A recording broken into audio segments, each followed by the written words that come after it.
Bueno, hermano. ¿Cómo estamos, Lenji? Bien, bien. Aquí estamos contentos de comenzar un segundo capítulo de nuestro podcast en el contexto de la reunión latinoamericana de matemática educativa, RENME. Estamos mejorando un poco las transmisiones, estamos explorando este nuevo formato y nos falta mejorar algunas cosas, como el audio, ¿no?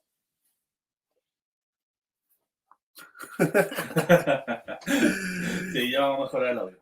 Sí, mi compañero aquí no se escucha muy bien, pero vamos a conseguir un micrófono ahí y para las próximas transmisiones, pero así es la cosa. ¿Por qué nos sorprende hoy día, amigo? Bien. Oye, mira, traje un meme, pero sin palabras.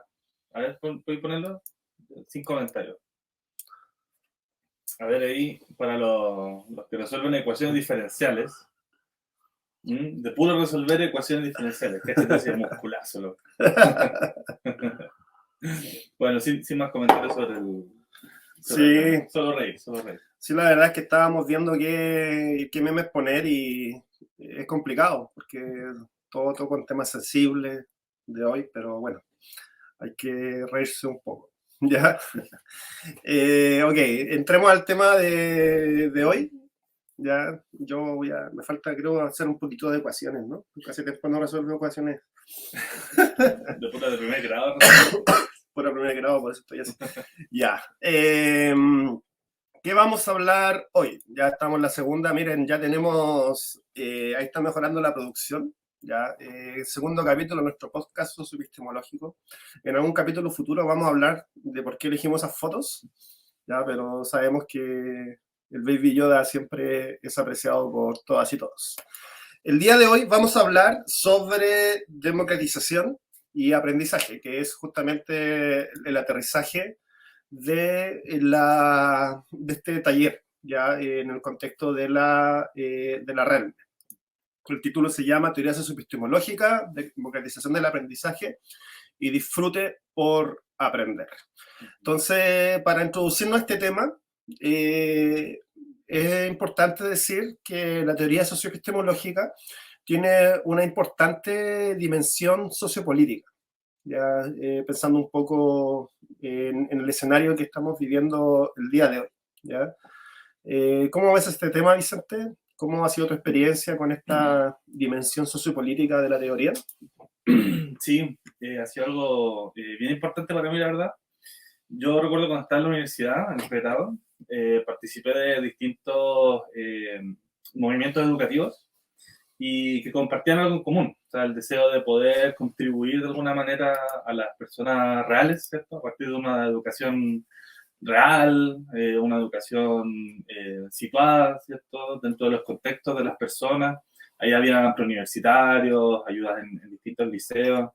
Entonces, de alguna manera, y esto obviamente se remonta mucho tiempo atrás, ¿cierto? Este anhelo de la democratización, ¿cierto? Y de alguna manera la democratización de la enseñanza es algo en lo que se ha ido avanzando, ¿cierto? En este sentido de que muchas personas tengan acceso, por ejemplo, a la educación matemática, ¿ya? En distintos niveles, obviamente, ¿no? En distintos lugares, etcétera, pero ha habido un avance. Pero también, ¿cierto? Siempre conversamos acerca de cómo también se puede democratizar el aprendizaje, ¿no? O sea, cómo podemos hacer que los conocimientos matemáticos, en nuestro caso, ¿cierto? Estén también a un acceso a nivel epistemológico y cognitivo para las distintas personas, ¿cierto? Y en el podcast anterior comentábamos un poco acerca de cómo desde la teoría se entiende esta realidad diversa en términos culturales, sociales, económicos, ¿cierto? En la que nos situamos, particularmente en Latinoamérica, y cómo esa realidad también puede impactar, ¿cierto? O moldear nuestras maneras de pensar, cómo llevar a cabo una transformación educativa en términos de la matemática. Sí, sí pensaba un poco en lo que estabas diciendo, usando también esa imagen, ya, y de la necesidad que tenemos como educadoras y educadores aquí en Latinoamérica de poder ser sensibles de otra forma a los contextos en los cuales estamos viviendo. ¿Ya? Y yo creo que justamente pues sí, esta diferencia socioeconómica y sociocultural, digamos, el acervo cultural, un escenario en el cual, perdón, es un escenario en el cual nos desenvolvemos. La teoría socioepistemológica aborda este tema desde su inicio, ya esta idea sociopolítica de cambio social, de hacer que la educación sea accesible para más personas, en sentido de su aprendizaje, ha estado desde sus comienzos, ¿ya? Y es una variable que yo creo que hoy día se acentúa, sobre todo considerando también los diversos procesos sociopolíticos que está viviendo el continente, la polarización política, la inflación de ahora, etcétera. Y quizá eso nos lleva, para pasar primero al primer punto, vamos a dividir esta idea de democratización en 3 puntos. Y el primer punto tiene que ver justamente con esta idea de la democratización del aprendizaje.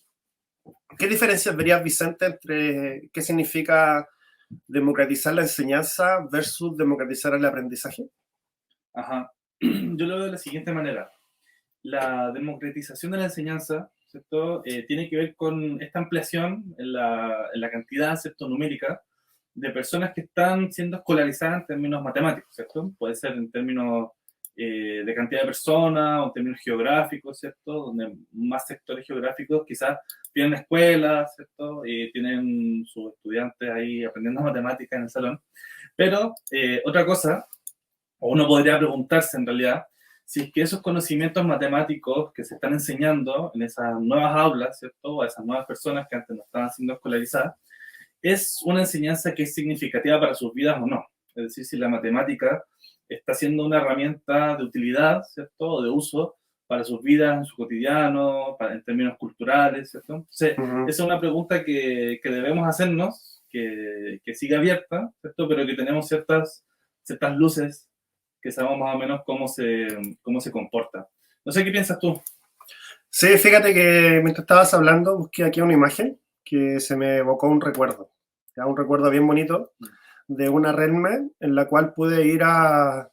Fue la RELME del año 2016, fue en Panamá, y el día final de la RELME estábamos ahí en la cena y conocimos a unos colegas que vivían en una isla. Y ellos, esta es la parte norte de Panamá, ¿ya? Que se llama San Blas, donde hay más de 300 islas pobladas. Y nosotros nos fuimos una semana con estos colegas en un viaje de 6 horas en lancha, o sea, un lugar bastante que fue como difícil llegar.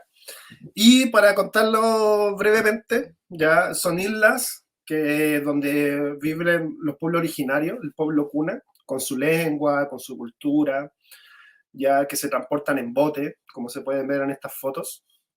Ya es un lugar bien precioso, paradisíaco, digamos. Ahí está un poco la cultura, toda la artesanía que realizan ellos. Y dentro de las acciones que hicimos ahí, estuvimos una semana en la isla, dimos unos talleres en el colegio de estos colegas que conocimos en la RELME y observamos unas clases de matemáticas, ¿ya? Y creo que este es un gran ejemplo de la diferencia entre democratización de la enseñanza y democratización del aprendizaje. ¿Por qué? Porque uno puede pensar que, ok, llegó la educación, la enseñanza a este lugar, pero llegó el aprendizaje.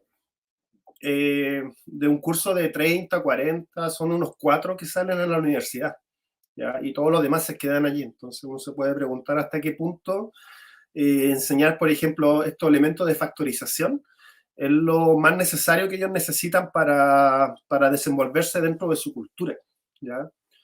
Y hasta qué punto elementos culturales, por ejemplo, como la construcción de viviendas, donde hay un montón de matemáticas en uso presente, podría ser un marco de referencia de una otra forma para aprender ellos matemáticas. Entonces, ¿qué significa democratizar el aprendizaje? Significa que la gente, todos los estudiantes en sus contextos puedan aprender matemáticas, ¿sí? Y que ese aprendizaje sea significativo básicamente para sus vidas. Es decir, no es suficiente llegar con la sala de clases y la clase de matemáticas, sino el desafío es justamente que esa matemática se aprenda. Por ahí va un poco el tema. ¿Cómo ves? Sí, interesante el tema.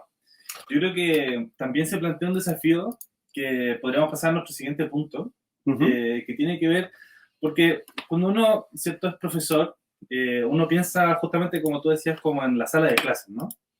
Pero cuando uno se enfrenta a distintas realidades, también uno puede salirse de esa sala de clases y ver que fuera de esa aula también hay personas que también necesitan aprender, ¿no? Entonces también hay un desafío de cómo poder abordar, ¿cierto?, esta realidad de personas que están fuera del aula, pero que también tienen un interés por el aprendizaje. Y dentro de ese contexto, ¿cierto?, a modo de un ejemplo que quería comentar hoy día, ¿cierto?, es una película, aquí vamos a mostrar una película un documental, película chilena, ¿cierto?, que fue nominada a los Oscar, que se llama El Agente Topo, que retrata un poco la vida dentro de un asilo, ¿sí? Un asilo, una casa, ¿cierto?, donde van a vivir personas de la tercera edad. Entonces, de alguna manera, la educación, ¿cierto? Podríamos pensarlo dentro de estos rangos etarios también y ver cómo sería difícil, por ejemplo, no imposible, pero sí podríamos pensar si es que es apropiado colocar, por ejemplo, personas en estos rangos etarios dentro de una sala de clases común y corriente, ¿no? Y uno podría pensar, bueno, ¿qué ocurriría en ese caso? Y cómo podríamos, de alguna manera, hacerle justicia a este caso y pensar la educación dentro de este contexto. Uh-huh. Sí, fíjate que sobre ese tema, unos estudiantes de la universidad donde yo trabajo, la Universidad de Valparaíso, este segundo semestre, o sea, estos meses que vienen, van a hacer una intervención matemática en un asilo de ancianos. Y justamente, ¿por qué hacer una intervención matemática en un asilo de ancianos? ¿Ya? Porque aprender matemática, en términos de democratización, es para todos, ¿sí? Para todos, incluyendo la gente adulta, todo eso. Uno cuando aprende, uno disfruta, ¿ya? Ellos también tienen derecho de poder hacerlo. Y es interesante el escenario porque cuando ahora estos estudiantes están pensando qué hacer, aquí sí que ya la centración del objeto matemático, que es algo que cuestiona la socioepistemología sobre la enseñanza, la centración en el objeto, acá realmente, digamos, da lo mismo, ¿no? Si se hace una actividad y se llega, por ejemplo, no sé, a la definición de función exponencial, pues da lo mismo, o sea, como que las necesidades son otras y el énfasis está en el uso del conocimiento, en el disfrute por aprender, en la adquisición de significados, más que en lo de la escuela, ¿no? Entonces yo creo que estos escenarios de intervención educativa pueden enseñarnos mucho también a lo que podemos hacer en los colegios normales. Y otro caso que pensaba es justamente, bueno, como les contábamos en el podcast anterior, con Vicente trabajamos en un proyecto social que estamos metidos en una población, digamos, de la periferia de la ciudad, y acá se nos da muchos casos de mamás que abandonaron la escuela sin terminarla, pero quieren aprender para enseñarle a sus hijos, porque sus hijos llegan con tareas y ellos ya no saben cómo ayudar a sus hijos, ¿sí? Pero también llegan por temas pendientes, o sea, tienen como, de una otra forma, como decimos en Chile, como una espinita clavada de querer terminar ciertos procesos. Entonces, por ejemplo, cómo pensar la educación matemática en el contexto de los padres. Bueno, tú, Vicente, que dirigiste más ese trabajo, no sé qué podrías comentar sobre eso. Sí, bueno, desde el 2015 que estamos trabajando en un proyecto de ayuda de tareas aquí en la población. Y yo creo que, claro, es algo que para los padres, ¿cierto?, que están en este proceso, ellos tienen una necesidad de poder ayudar a sus hijos y el no poder hacerlo genera también mucha frustración en muchos casos, genera muchas cosas en términos familiares que son complejas y que finalmente nosotros hemos estado intentando aquí poder abordar. Entonces, si uno lo piensa en términos humanos, genera muchas cosas que van más allá, como tú decías, del objeto matemático mismo, sino que tiene que ver con temas familiares, temas emocionales, etc. Sí, y quizás eso nos lleva de una vez al tercer punto, que tiene que ver con esta imagen que apareció antes. Estamos aprendiendo a usar esta plataforma, que es la siguiente. Sí, o sea, que así como una dimensión de la democratización tiene que ver justamente con democratizar no la enseñanza, sino el aprendizaje, ahora, el desafío. Otro de no hacerlo solamente a nivel de la escuela, sino a nivel de la ciudadanía. El tercero es posicionar el disfrutar como una variable fundamental. La verdad que cuando uno explora sistemas educativos exitosos, por ejemplo en estas pruebas internacionales, ya sea la PISA o en el mismo continente, por ejemplo Cuba, que es uno de los lugares que tiene como mayores resultados, tener buenos resultados no implica necesariamente, de otra forma, disfrutar. De hecho, a veces el aprendizaje de las matemáticas a niveles como de grandes resultados está más asociado a niveles de estrés, de ansiedad, que son temas que están afectando bastante hoy día el tema de la salud mental, ¿ya? Como esta nueva pandemia, post-pandemia, y que se puede ver particularmente en colegios que son, entre comillas, que tienen buenos resultados ante las mediciones, ¿no? Entonces, de ahí la necesidad de pensar que cuando hablamos de democratización, no solamente es suficiente pensar en que la gente aprenda y que eso se demuestre, por ejemplo, en un examen, sino incorporar la variable del disfrute por aprender como un punto fundamental de una otra forma dentro del horizonte de lo que queremos lograr, ya pensando en el bienestar humano de una forma integral. Una reacción a eso, Lianji, no sé si podrías profundizar, pero yo pienso de alguna manera que generalmente el tema del disfrute se asocia al juego y que el juego generalmente se asocia como a niños chicos, ¿no? Pero de alguna otra manera yo creo que todos buscamos disfrutar en este mundo, divertirnos, ¿cierto? Jugamos juegos de mesa y nos entretenemos. Entonces, ¿cómo este tema de descentrar, ¿cierto? El disfrute, el juego en los niños y también verlo en la humanidad y también de entender este juego y el disfrute más allá de un hecho pasajero, ¿cierto? Y sin importancia para la educación. ¿Cómo ves eso? Sí, fíjate que yo creo que este tema es un tema de frontera en educación matemática, ya revisando un poco literatura, se ha publicado poco y se ha investigado poco el tema del disfrute y el juego en matemáticas, ¿ya?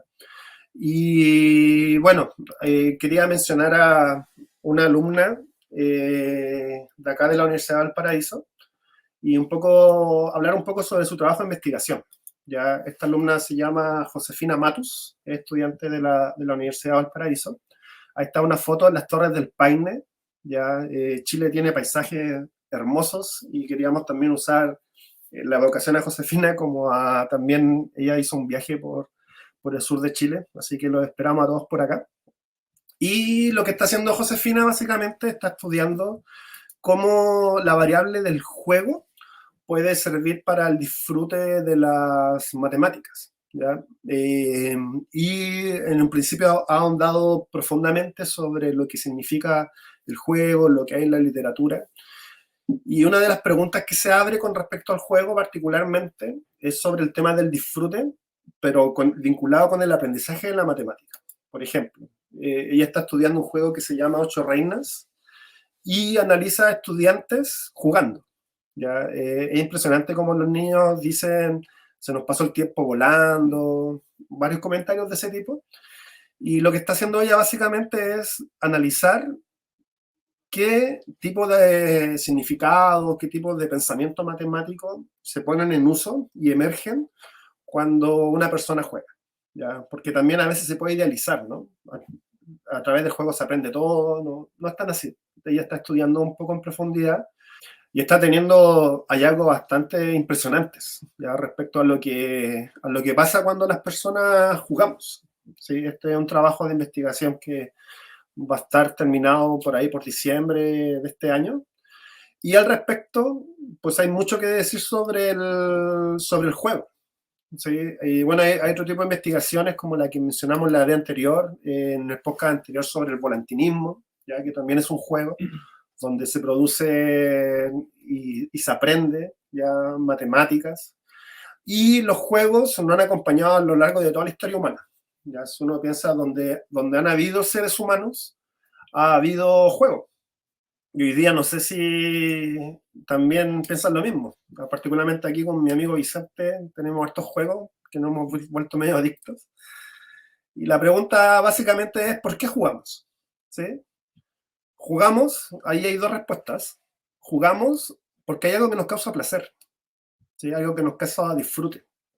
Y eso está vinculado con el pensamiento matemático. Entonces, ¿cómo explorar eso para la educación matemática? Es un tema que tiene mucho vínculo con el tema de la democratización, ¿sí? Sobre todo pensando en lo que mencionábamos al inicio, ya que voy a poner esta imagen, que muchas veces aprender matemáticas, ya, más que con el disfrute y con todas estas emociones que son propias del bienestar humano, están asociadas a la ansiedad, al estrés, cosas negativas, y esa es una gran frontera que tenemos que saber cruzar en este proceso de democratización.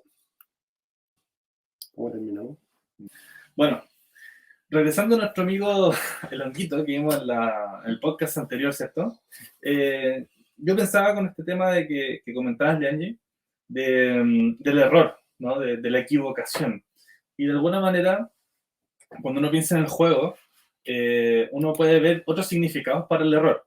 ¿Ya? Generalmente en matemáticas hay un significado del error, ¿cierto? Que es muy, en muchos casos muy terrible, conlleva muchas cosas emocionales, ¿cierto? Se dice que la matemática tiene que llevarte a un resultado que es la única solución correcta, y si no, estás equivocado, ¿cierto? Pero cuando uno juega, ¿cierto? Y uno se equivoca, tiene otras dimensiones, tiene otros significados, y creo que ese es un tema que puede ser relevante hoy en día para la matemática. Así que ahí está nuestro amigo Honguito, todavía tenemos que solucionar su problema. Estamos trabajando para usted, amigo Honguito, para que pueda disfrutar y aprender las matemáticas. Eso. Bueno, resumiendo un poco el contenido de esta sesión. ¿Le gustó la sesión o no? A nosotros al menos nos gustó. Número 1, bueno, ¿qué hablamos? Sobre la democratización, ya como una variable sociopolítica de la socioepistemología. Y esta democratización está vinculada a 3 puntos. En primer lugar, que se habla sobre la democratización del aprendizaje. Ya, quería evocar un poco en este cierre, por ejemplo, a nuestra colega Daniela Soto, ya de la Universidad de Santiago de Chile, que ya ha estudiado mucho el tema de la exclusión y la inclusión. Su trabajo profundiza mucho sobre este aspecto, ¿ya? Lo segundo es que estamos pensando en la democratización al nivel de la ciudadanía y al nivel de la inclusión. Entonces ahí también hay varios colegas socioepistemólogos que han estudiado en diversos contextos ya la educación matemática, que también se pueden profundizar, y hay muchos temas también acá que se pueden considerar como temas abiertos. Y el tercer punto de la democratización es el aprender y el disfrutar las matemáticas. Si no se trata solo de pasar pruebas, sino se trata también de poder disfrutar lo que significa pensar matemáticamente. Estamos contentos de tener un segundo podcast. La verdad que hace tiempo estábamos pensando en esta idea. Con Vicente nos íbamos a un café después de la universidad, conversábamos y decíamos, deberíamos haber grabado esta conversación, ¿verdad? Sí. Así que ahora estamos haciéndolo. Ya esperamos continuar.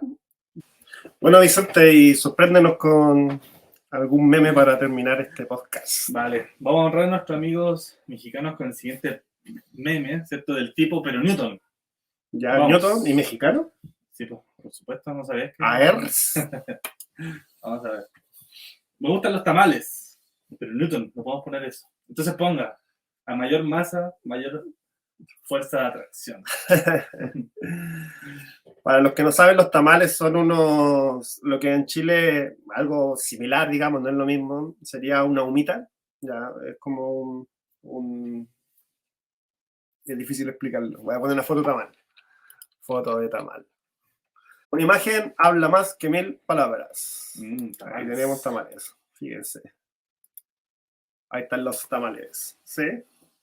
Son ricos los tamales. Un abrazo grande, México. Les amamos. Nos vemos. Nos vemos en el próximo capítulo de este podcast. Le podemos poner una voz así, ¿no? Pues. Podcast socioepistemológico. Nos vemos. Chao. Chao, chao.